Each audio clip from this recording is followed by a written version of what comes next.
J'ai perdu la vue progressivement à cause d'une maladie rhumatismale.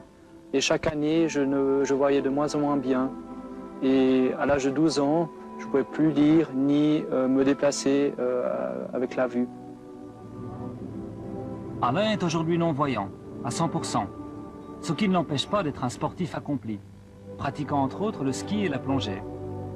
Mais c'est depuis quelques années, avant tout, un adepte convaincu et fasciné du parapente. C'est ici, au Salève, surplombant la campagne genevoise et le lac Léman, qu'Alain s'entraîne habituellement.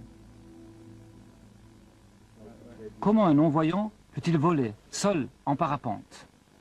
Le secret de son art, ses radios, par lesquelles il reçoit les directives de vol de ses instructeurs, l'un au sommet de la montagne, l'autre dans l'aire d'atterrissage.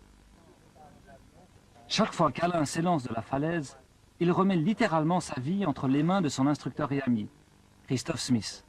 Une relation de confiance et d'amitié qui défie l'imagination.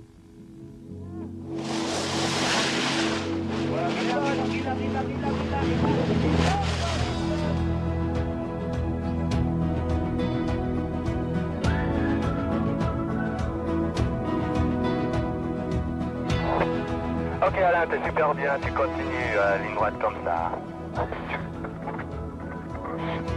On verra quand ça va. Gentiment, apprends ça que tu relâches. Voilà, maintenant tu relâches gentiment, relâche, voilà. Ouais, je vais lui dire d'aller un peu à gauche là. Alain. Laisse aller. Vitesse, les bras en l'air, on va aller maximum de vitesse. Allez, vitesse, laisse aller. Ouais. Voilà, laisse aller, vitesse. Ok, un pied devant l'autre. Ok, freine.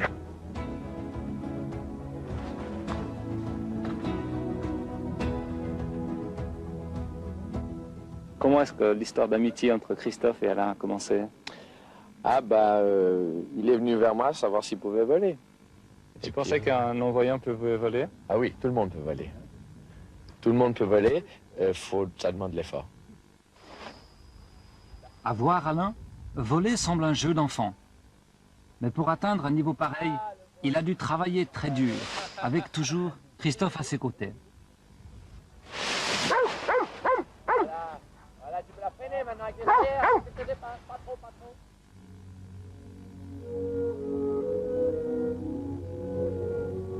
Alain n'est pas seulement un sportif hors pair. Il a obtenu son diplôme de droit de l'Université de Genève en enregistrant ses cours et à l'aide de livres en braille. Aujourd'hui, il travaille comme stagiaire dans une étude d'avocat. Mais Alain, qui dépend entre autres de cet ordinateur qui déchiffre ses documents au scanner, reconnaît qu'il ressent des limites au niveau professionnel. Son rêve serait de pouvoir un jour conjuguer ses connaissances en droit avec sa maîtrise de l'informatique.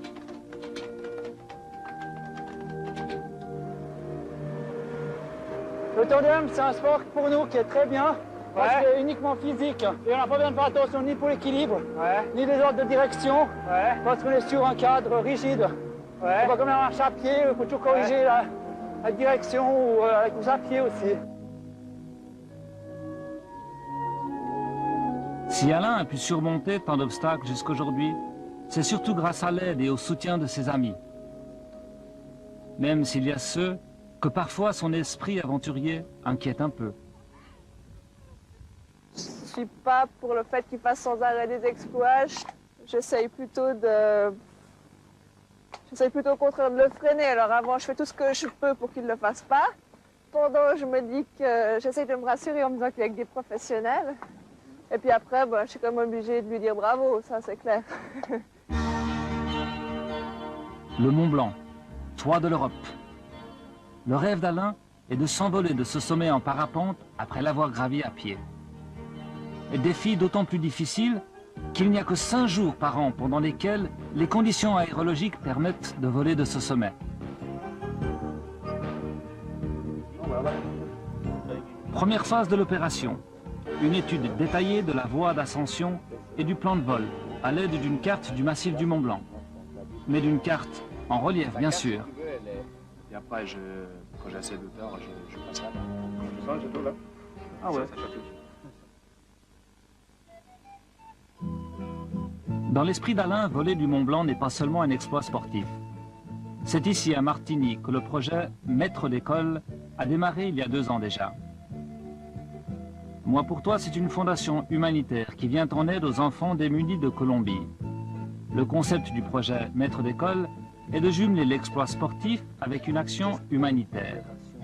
Il s'agit d'attirer l'attention du public et d'assembler des fonds pour la construction d'une école en Colombie. Maître d'école, c'est un jeu de mots sur les maîtres d'école et les maîtres de dénivellation entre le sommet du Mont Blanc et l'aire d'atterrissage.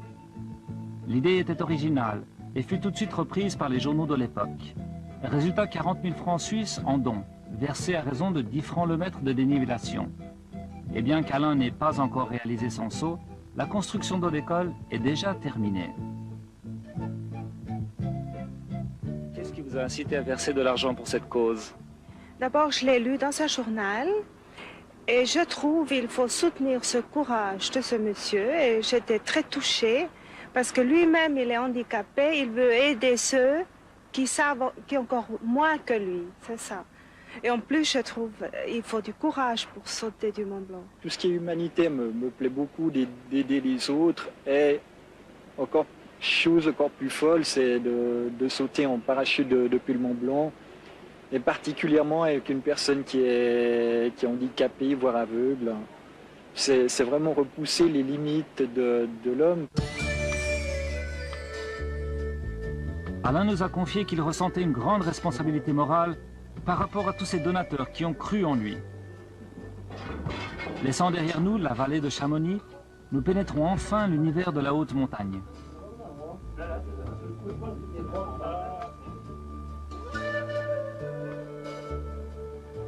Le sommet du Mont Blanc culmine à 4807 mètres d'altitude. C'est un lieu où l'oxygène se fait rare et où même au cœur de l'été, les températures dépassent rarement le 0 degré. Dans de telles conditions, la moindre erreur due au mal des montagnes peut s'avérer fatale.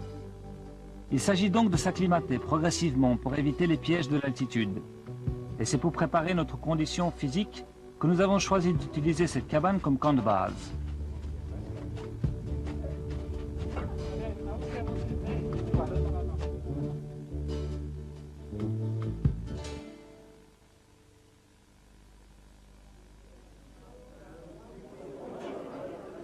Alain se souvient encore des Alpes qu'il a vues pendant son enfance, et c'est un amoureux de la montagne. Cependant, même lors de moments de détente dans la cabane, le Mont Blanc ne quitte jamais nos esprits, et nous revoyons constamment et sous tous les angles les plans d'ascension et de vol. Tu veux quoi, 2 patins?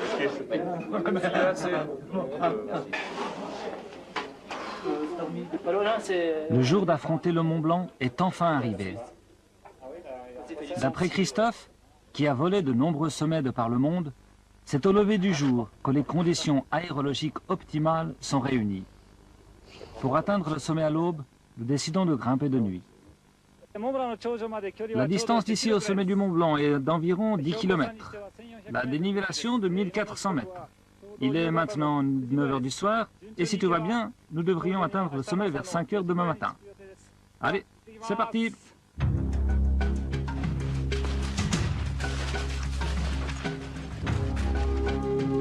Pour alléger nos sacs au maximum, nous avons laissé les parapentes derrière nous. Si les conditions sont bonnes au sommet, nous contacterons la cabane par radio et c'est l'hélicoptère qui nous apportera le matériel.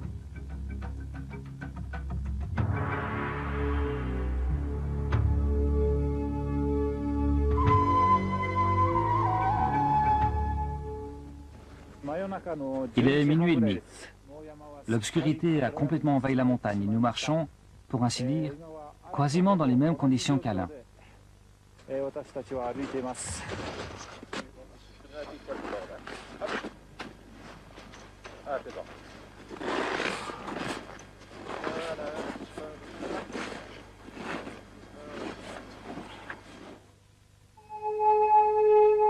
Cependant, arrivé au sommet, c'est un vent de 16 mètres secondes qui nous attend.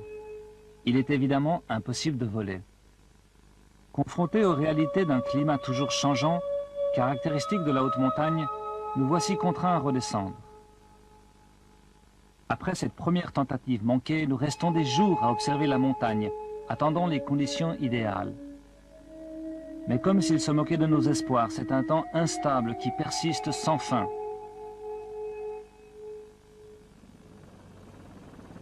C'est au bout de 4 semaines que la montagne nous a enfin souri. Nous ne pouvons plus laisser passer l'opportunité. Et cette fois, c'est en hélicoptère que nous nous posons au sommet.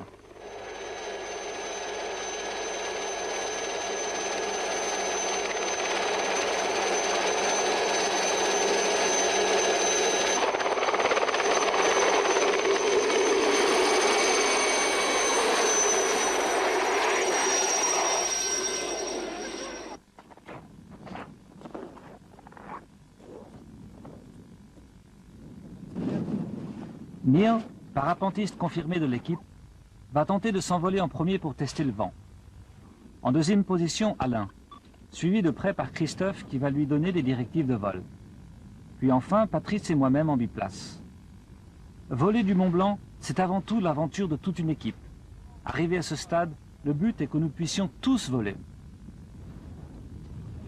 Durant les préparatifs, le vent se met à souffler de plus en plus fort. Et au sein de l'équipe, la tension monte aussi.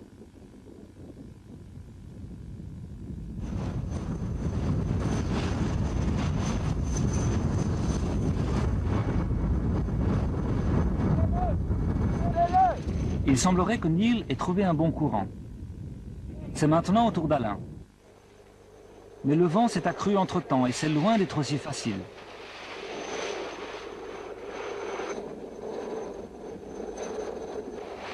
À cause du vent qui menace d'emporter Alain à tout instant, Christophe et Patrice sont obligés de le retenir de toute leur force, priant pour que le parapente se stabilise au-dessus de lui.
Dans un monde où n'existe que le son et les sensations du vent qu'il perçoit de tout son corps, c'est 4000 mètres de dénivellation qu'Alain a volé en parapente.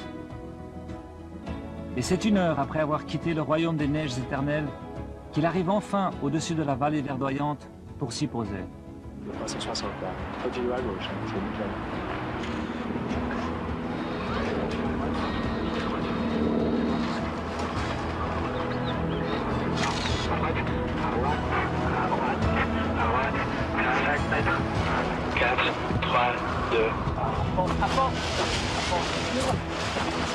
C'est pas état les jambes.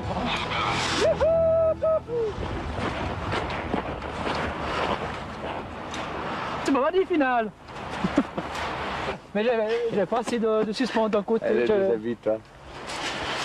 Ah. Il pose là-bas. Ouais. Et le parapente,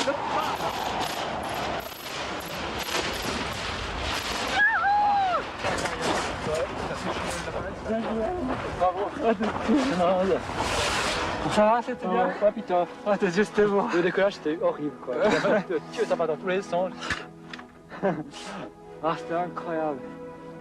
On a fait ce vol, tu te rends compte? Ça fait 2 ans qu'on attend, putain. Chaque personne vit comme il doit vivre. Puis il y a des choses qui se passent dans la vie, des choses heureuses, des choses malheureuses, et qu'il faut s'adapter à ça. Si tu n'acceptes pas, tu peux plus tu peux plus vivre. Donc il faut accepter et puis essayer d'adapter tout ton environnement par rapport à ton handicap. Bon, je sais que la vie ne finit pas là, quoi.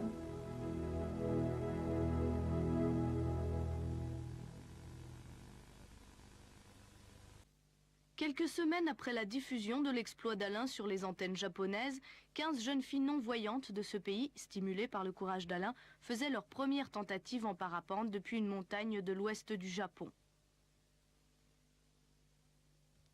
3 d'entre elles réalisèrent un long vol à leur premier essai.